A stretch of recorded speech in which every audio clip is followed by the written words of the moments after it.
Welcome, everyone. Thank you for joining us today. Sorry to start a few minutes late. We have a little bit of a change of plans for today. So as you can see, there are 4 photos up here. There are 3 of us in the room. I'm sorry to say that Christina Drummond cannot make it today.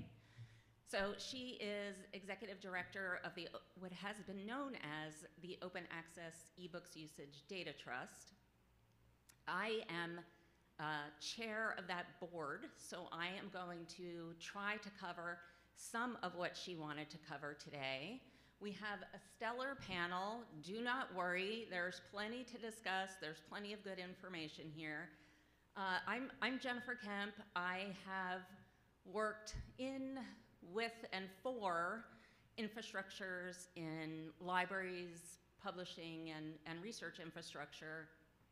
So I'm today's moderator, but I'm going to sort of cover both sides of the microphone when I can. So if you can't hear me or you have any questions, please raise your hand. We have a lovely volunteer here who has a microphone. So please do wait for the microphone if you have any comments to add. This is very much supposed to be a lively session. So we know this is after lunch. We do very much want to hear from you. And just bear with us a little bit as we kind of adjust on the fly here. I am going to turn things over to our first speaker, Allison.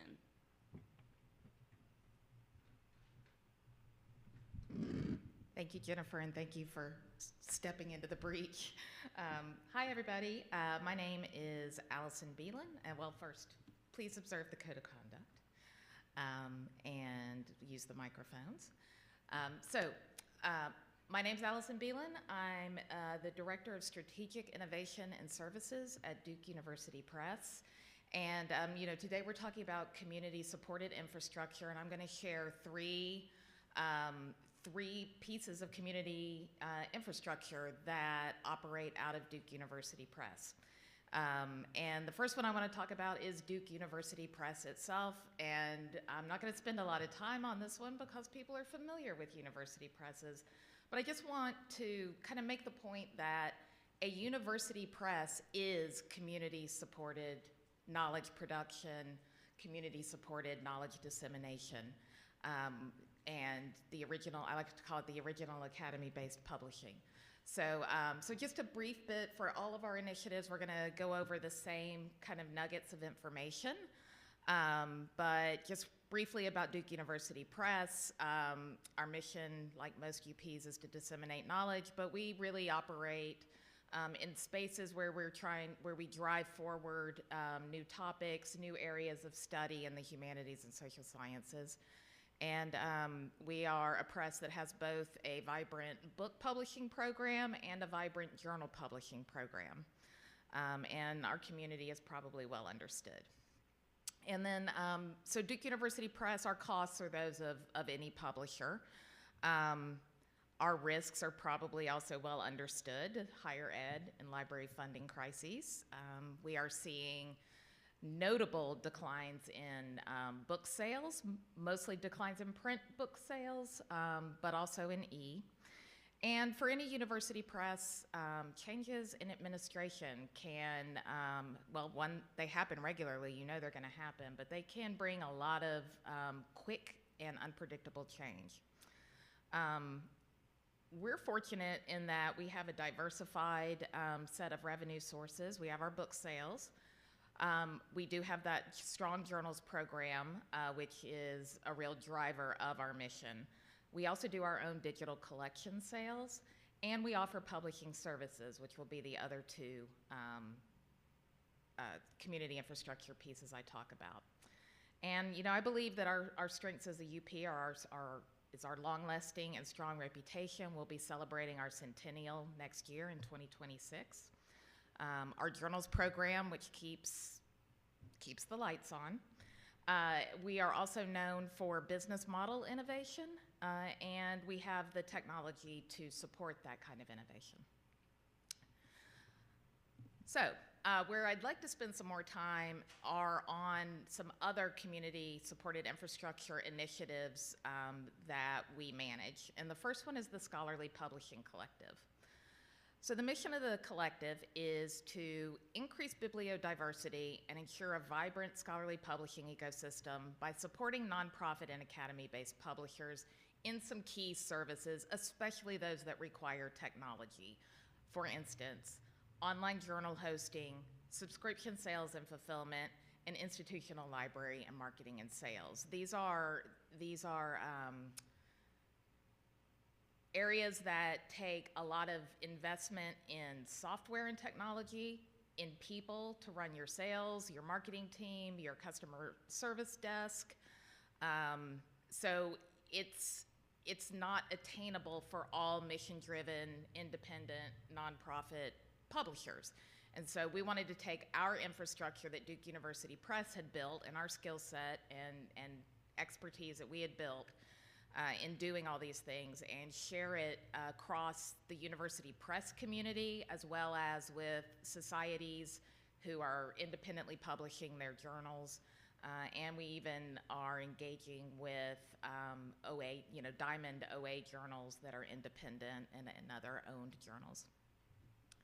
And so our community is that mission-driven nonprofit scholarly publisher.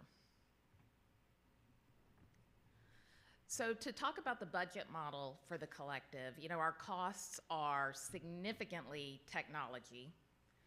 The marginal labor it takes for our Duke University Press team to support the partners and to manage the technology on their behalf and to do the marketing and make the sales.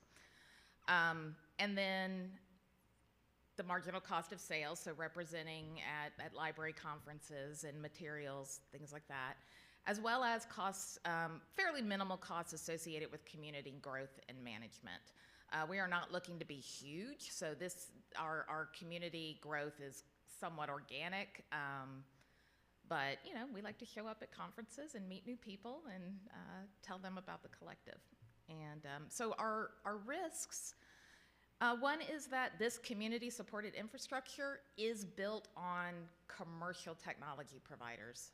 So the collective's platform is hosted by Silverchair, which is where Duke University Press had an existing agreement that we could extend. And then our subscription and fulfillment management system is also a commercial system. So the costs of running the collective are subject to the costs of these technology providers, as well as what might happen to them on the open market. And so, for instance, about 2 years ago now, Silverchair was acquired through an investment by a private equity firm that has turned out to be blessedly non-dramatic, but we all have seen other dramatic changes when our core technologies have been acquired. It's a really careful balance to keep our growth in line with our capacity, because one of our commitments is that we be able to deliver what we have told our partners that they can expect. So we can't get too far out ahead of our human resources and people capacity, and yet we do want to grow the community in a smart way with well-aligned partners. And then, as you will see, is a constant risk across all three of these: higher ed and library funding crisis. So for revenue, the collective is service fees. I'm sorry, still have some leftover stuff from Project Euclid in here. But it is, our partners pay a portion of the technology costs and the costs of running the collective in the form of a service fee. We sell subscriptions and we pass the cash back to each partner. We don't take a commission. We're not a sales agent. We're not a subscription agent. Everything is fee for service, with us trying to cover our costs and fund future growth. On the strength side, the counterbalance to the risk of commercial providers is that we experience continual technology investment by those commercial providers. And again, so far that has worked out well for us. Another strength is that this is a really small and very aligned community. It's largely humanities and social science publishers. we are able to get together and share knowledge and practices and tips. So, you know, a big topic in the community has been accessibility and what are you doing and when did you do it and how did it go? And then we are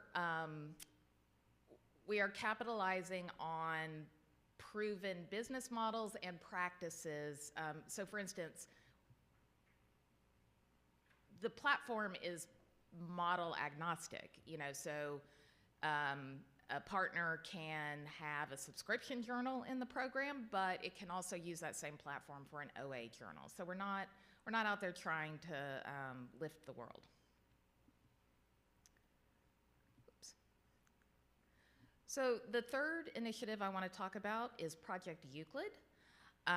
Project Euclid is a math discipline specific hosting platform, also an aggregation product, and subscription management service. And it emerged pretty early on, I think in 1999, to provide affordable online publishing and hosting for mathematics and stats. At the time, if you're familiar with the mathematics realm at all, they're highly independent. A lot of critical journals are published out of university departments.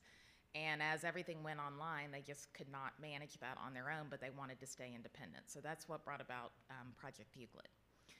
And the services, again, are content hosting, a math aggregation that generates royalty revenue for all of the participants in the aggregation, as well as self-service digital access management so that the participating journal partners can load their own subscriptions. And again, we're mostly serving academy-based math and stats publishers, society publishers, independent researchers with OA projects, and we consider librarians part of the community because there is an investment in sustainable open access in the Euclid Prime model. So much the same as the collective, our costs are technology, labor, cost of sales, community growth and management. The revenue sources are a little different. Part of the revenue comes from sales of that aggregation product that is then shared between Project Euclid and paid out in royalties to the participants. We also will do brokered special sales to consortia that'll consist of the Euclid Prime aggregation product as well as some journals that are not in Euclid Prime. And then for those journals that just need a great math publishing platform and don't want to be in the aggregation product, we offer hosting services for a fee. So some risks. That Euclid Prime product model is what I've taken to calling delayed subscribe to open. So this this model was created 15 or 20 years ago where a library subscribes to the aggregation for the year, and then after 5 years, that content becomes open access. So all content over 5 years from the aggregation becomes open access. But with subscribe to open, that model may not be as attractive and compelling a way to invest in open access as it once was. There are emerging technologies, especially that are disrupting mathematics. So with accessibility, they need to get out of PDFs and into XML, and that is not a technology that these LaTeX-focused publishers are familiar with. Legacy baseline cost means that a really low price point for these services was established early on, and it's been hard to raise that price to keep up with inflation over the 25 years. And then the strengths are, once again, a highly aligned community, like all mathematicians, all statisticians, everybody's looking at the same index.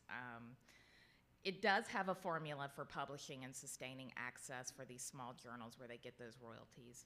And it has a very strong and established brand within these communities. So, and with that, I'm going to hand it over to John to talk about some of their community-supported infrastructure, and I look forward to discussing some of our questions with you.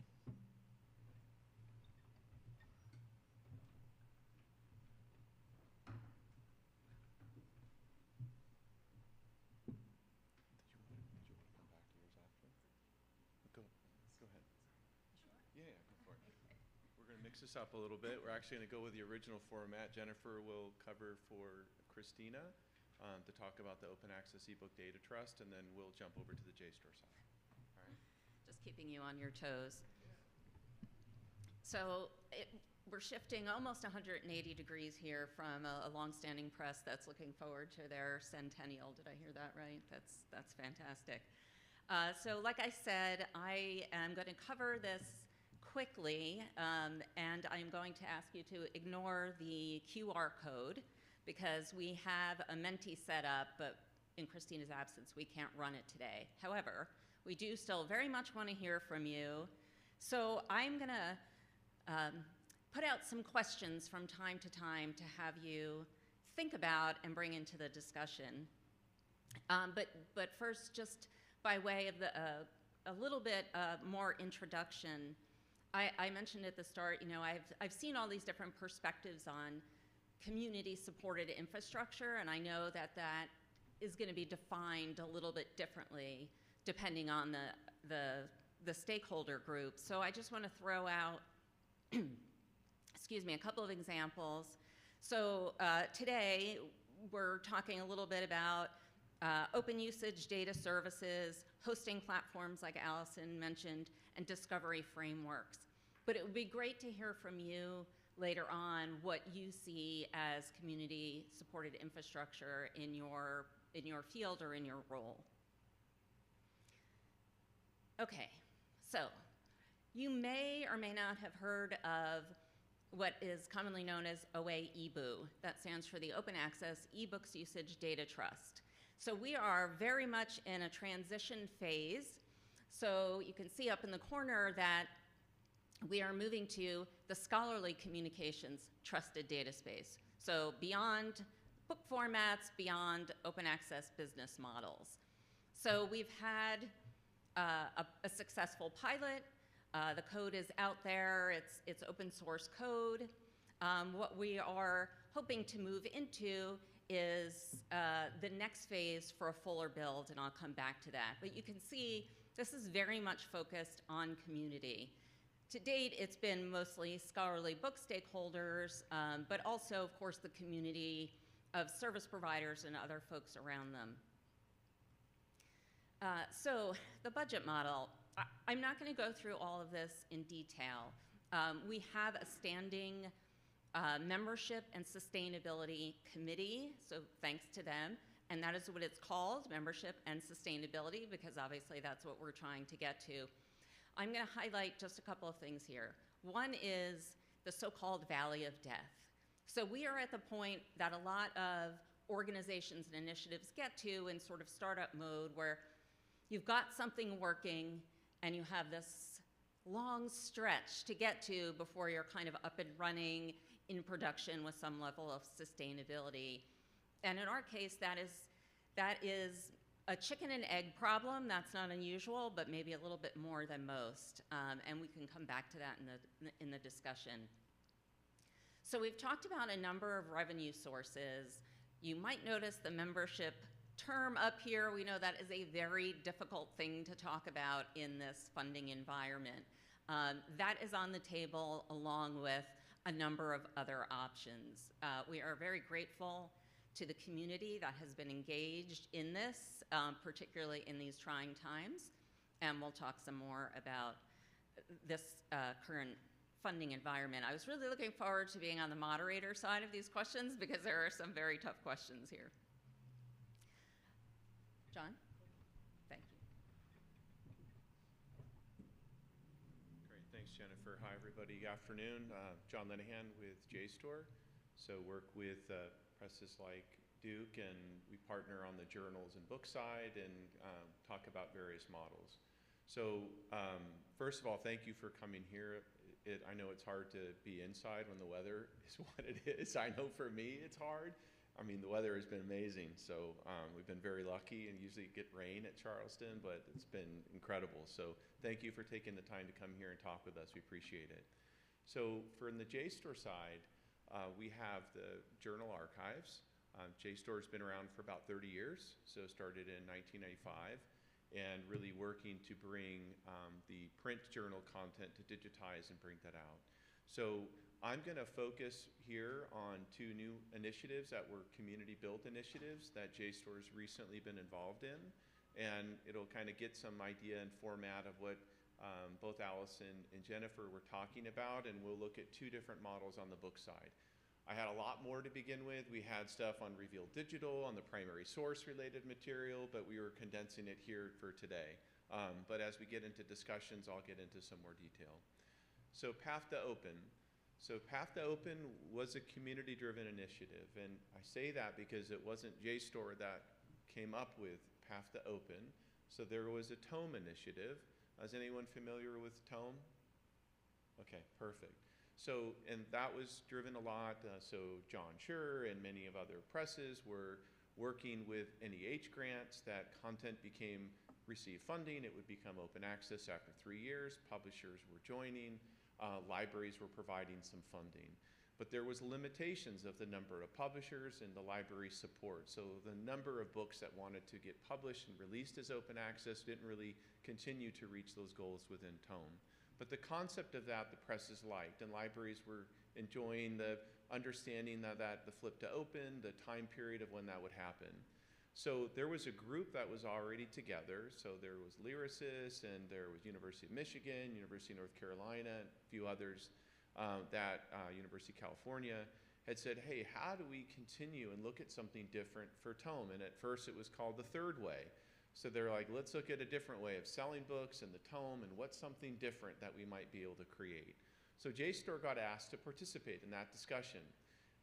Got in that discussion in the early part of 2023, and we met together every single week, listened to different perspectives and challenges that the presses had, and we developed a business model kind of from the ground up and starting to see like, here's what we think we could do.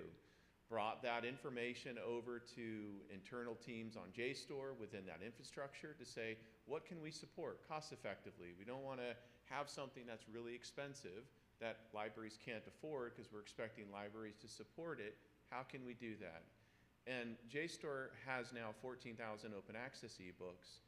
And as a mission, as a not-for-profit, it's like, how do we ensure we expand education and knowledge to everyone around the world? Open content helps do that. If there are innovative and community-driven ways to bring more content open, let's be involved in it. And that's what we kind of see here. So the key thing that I kind of highlight around this is going to be around utilizing that current infrastructure. Otherwise, it gets really expensive to then create a new platform, a new technology. How do we consolidate the services that are already there? And the other component of this, when we look at it from the community side, was we wanted to have this driven by the community. So ACLS had worked on building a community advisory committee, and Acadia had provided the funding to then create like what is needed to actually develop a committee and have a community that drives an initiative like Path to Open. So that group meets separately every month. They provide concepts and incentives for JSTOR to consider based on scholars and library and publisher views that are included in that. And then we respond and interact with that community advisory committee to help drive the future with Path to Open. So this is a little bit of some detail, and then when I show the next one, you're going to see consistencies to leverage that infrastructure, which then helps keep costs low. For us as a not-for-profit, it's how do we cover costs? And so what do we continue to do to bring costs down so that's less costs that the libraries have to pay for and more that can support the publishers to have sustainable publishing, keep more research coming. So in this case, with something with Path to Open, there's an immediate direct cost. So $5,000 is immediately provided to the publisher for every title before we collect any kind of funding. And that was the way that authors and publishers don't have to wait to find out, will this or will this not receive funding? They have it up front. So publishers will send us titles during 2 selection periods. We have a selection criteria process that every publisher has, so they know this is how an editorial team will evaluate the submissions of titles, and we go through that process and we select those that get into the program. Those that do receive $5,000 in the year of publication. And then you have the standard things that we see with costs. You have outreach and marketing. So we have to have an outreach team that goes out that talks to all the libraries, marketing team to put everything together to promote and bring awareness of the collection. discovery and access, the hosting of the platform. We don't have to recreate it, but we still have to manage and support that. And then you have preservation, cataloging, and author royalties. The author royalties are managed from the press, but there's still a cost component that's tied into that. JSTOR's not involved on the author royalty piece. Revenue streams, annual participations from the libraries. So it's a set fee. We do this by JSTOR classification. So the key thing is that we wanted there to be a broader community support, not here's one price and you go out to the market, so a community college pays the same price as an R1. So in this case, it's based off of JSTOR classifications. We have 14,000 libraries that participate in JSTOR, so we were able to take those classifications, work with the publishers, and put a price structure in place. There's also the subsidies JSTOR Ithaca provides. So our board approved the subsidy. We knew that we were going to be releasing 1,000 titles in this program. We're paying $5,000 per title, so we needed to ensure that there was a guarantee of $5 million that we could support from Ithaca JSTOR subsidy. We weren't sure if we were going to get the funding from the libraries, but we needed to have the guarantee that this program was going to deliver those 1,000 titles. So we've now been out collecting and working with libraries on that funds to help recover that cost. So the other component was the grant, and we haven't done a lot with that, but we had some early success. So there was some grant, an Acadia grant, or I'm sorry, this was a Mellon grant that University of North Carolina Press was able to apply that helped to support access to the book content. So in this case, it specifically was for HBCUs and TCUs for the tribal college and universities. And the funding was there to support getting those libraries access to have to open content through the duration of that pilot period. So we were able to use that funding, cover what those costs would be, and then we were able to really work closely across the HBCUs and TCUs to expand access and get them incorporated into Path to Open. And risks, it's about library participation. I mean, that's the key thing here too, and talked to many libraries just during this conference. It's like one of the challenges when budgets are cut, how do we keep funding open access initiatives? We want to support open access, but it becomes harder to do that.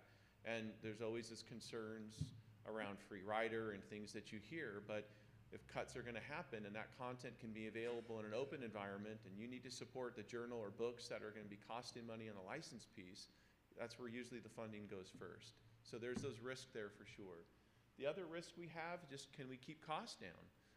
And that's a challenge for us, but at the same time, because we also include journals, we have a consistent platform. As long as we don't get very customized in that, we can keep things to a standard workflow and keep costs down. And then the quality of the titles and the number of publishers that participate, will that continue to come in and have a consistent flow? The strength that we feel is there's a brand recognition with JSTOR, 14,000 institutions participate, the pricing is scaled, and when we make a title open, it has an immediate global impact of readership that we can show the value of what that scholarship is like when it's published. Now, a slightly different program is publisher collections. So this is a program that will be coming out next year. And earlier this year, this all developed pretty quickly here. I'm sorry, this was earlier last year. My apologies. At an AU Press conference, I had a lot of libraries approaching me and saying, we want to be able to support as a library our university presses. And right now, there are really no options outside of a commercial collaboration option for us as a library to directly support a university press with publisher collections. So they had asked to see, would JSTOR explore an opportunity to create publisher collections, so as a library, we can immediately support each of the presses that we want to support and work collaboratively with. So we put a working group together. So we brought publishers and libraries and said, is there really a reason we need to get involved in this space? And it felt from that collaboration between this working group and surveys of libraries and publishers that this should be something JSTOR offers as an option into the market in a not-for-profit community space. So same levels, acquisition support, curation. We always look at a licensed book in the same way as anything that's open and using that same infrastructure. Okay, So wrap this part up. So we have our cost categories, and a lot of the same components of that, same level of risks, especially when you have a new model coming out around adoption. Revenue sources are going to be country level savings, JSTOR classification, so it brings a consistency of that and simplicity for the community to build it in. And a lot of this is going to be on really trying to leverage out those simplified acquisition workflows. And as we get into the questions, I'll be able to get into a little bit more detail. Okay, again, shifting gears. I'm not sure what the next slide is. Let's see. Okay, I guess we'll stay on this, or I'll scroll back up to the beginning. Speaking of milestones. Yeah, it's not going. No. Speaking of milestones, I think JSTOR is at 30 years. Is that right?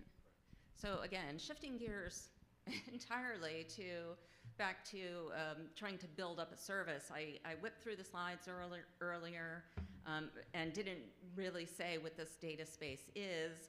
Most folks aren't familiar with it, and so don't feel bad if you're not. This is a data exchange it's focused on usage data at the moment, but it could be any kind of data. And one of the really nice things about it, and the way we've gotten to the point we're at, is that this is a draft ISO standard out of Europe. It's very careful about rules for exchanging data, transparency, security, and things like that. I want to mention trade-offs. That's sort of what our first question covers, but instead of putting it to the panel, I'm going to put it to you. So earlier I said, what do you think about community-supported infrastructure? What matters to you? And if you have paper in front of you and you want to write it down, if you want to stay anonymous, we'll pick up that information after, or you can speak up when we get to the Q&A. I just want to mention that for this data space, it's a little bit of a trade-off trying to figure out how to navigate between funding and governance and transparency and strategic alignment on the one hand, because at the end of the day you still have to have money to build something, but you want to do it in a community supported way. You want to do it in a transparent way that has community governance, and at times there are trade-offs to that. So think about what kind of trade-offs you might have in your experience and what you prioritize when it comes to budget cuts. I'm sure that unfortunately you have a lot of practice with that. So we're going to talk about issues and concerns and solutions. So I'm going to put this to the panel, but again to you, if you want to make notes for us to pick up. What are your gaps and stress points? Is it technical issues? Is it underfunded service areas? Equitable participation? Allison, you want to start?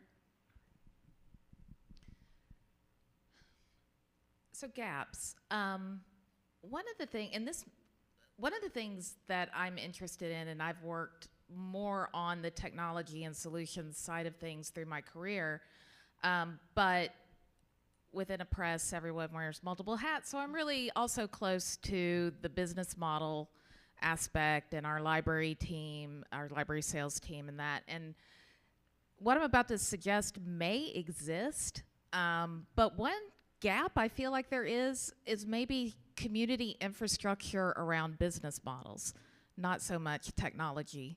And an example would be transformative agreements. As a university press with a robust journals department that is as engaged as I think any university press is in licensing models and things like that, we don't begin to have the capacity to figure out the economics for us and to negotiate with the library a transformative agreement. And that doesn't mean other university presses don't. I just know we can't. And it seems like could be a real space for the UP community, possibly larger, focused on smaller mission-driven publishers, to band together to come up with some sort of transformative agreement, education hub, negotiating support, guidance, best practices, things like that might enable a smaller publisher to engage in those kinds of agreements. Yeah, Yeah, thank you. I'm actually going to follow that up. I know that NISO released, I think, a draft recently of open access business practices. I don't know if it covers that, but is that the kind of thing that you have in mind, maybe? That would be good, but specifically around transformative agreements, because they're so data driven and they're so embedded. There's so many factors. So I was at a session yesterday where librarians were sharing their ROI calculations on their different OA investments, and one of them was transformative. And there were so many factors. Like, here's what the read portion payoff was. Here's what the published portion payoff was. And from a publisher's point of view, I'm at a distinct disadvantage in a negotiating situation like that. So I would actually really love to see not just best practices and explanations of models, but actual negotiation help. Here's the formula. Run this analysis, run that analysis, look at this. Okay, here's your starting point. Thank you. John, gaps, stressors?